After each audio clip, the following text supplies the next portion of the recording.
আব্বা, সাদা রং কি কালার হয় বলো তো? সাদা রং?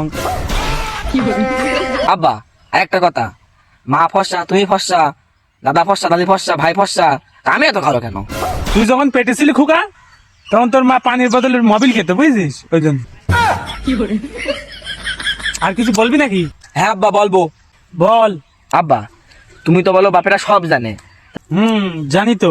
তাহলে বলো দিনই মাধ্যাকর্ষণ শক্তি কে আবিষ্কার করিল? কেন, নিউটন? কেন নিউটনের বাপ আবিষ্কার করতে পারলো না? কেন, ওর বাপ কি হচ্ছে কম জানতো নাকি? আচ্ছা বাদ দাও, কালকে বেগুন বেচার সময় ওই বিটির কাছে টাকা কম নিলে কেন? কম দামে বেচার কারণ আছে। আব্বা, কি কারণ? ওই মহিলা যদি বেগুন কিনতে আসে তাহলে আমাদের দোকানে আসবে। তাই বলে কি তুমি কি লসে বেচবা? হেই, লসে বেচলাম কই? তুই কি আমার থেকে বেশি বুঝিস নাকি? বেশি বুঝবো না মানে নিউটনকে বাপের থেকে কম বুঝলো নাকি? তোর এটাও ভাবার দরকার, নিউটন কারণ না কারোর বাপ ছিল। তোমার সাথে মুখ লেগে পড়া যাবে না। কালকে তুমি বেগুন বেচার সময় ওই বিটির কাছে টাকা কি করতে কম নিলে সেটা আমি বাড়ি গিয়ে দেখছি। ও মনি, কিসের মনি? পানি যে কোন পর্যন্ত গড়ি গিয়েছে সেটা আমি দেখছি, বাড়ি গিয়ে মার সাথে বলছি। মনি বলিস নে, বাড়ি গিয়ে বলিস। মার দিয়ে মার না খাওয়ালে তুমি ঠিক হবা না।